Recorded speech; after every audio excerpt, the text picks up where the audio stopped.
Ons het allemaal toe gestaan in die straat om cricket te speel. Die golf was reg, die balle het gevlieg.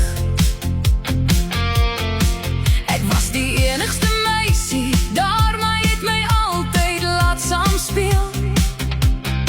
Even tok-tokkie as die son gesak het, waar ons aan almal se deure gaan klop.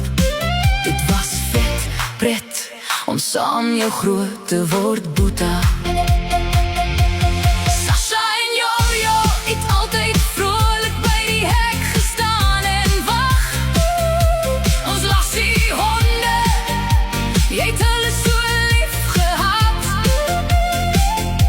Van Trimpark stappies tot die laerskool hondeskou, het ons hulle oral heen gevat. Ons laai Sasha en al haar puppies op, en gaan na die skoolpapiere pret en plesier, en sonder enige verwagtinge het ons die eerste prys gewen, met die mooiste lassie honde daar. Jy het mama se sagte bruin oë en haar goue hart, haar hele wese leef in jou deur elke vreugde en smart.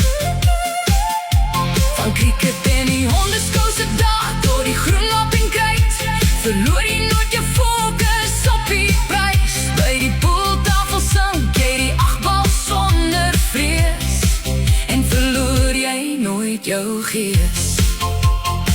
My beste broer en beskermer uit my lewensboek, ek is so trots op jou.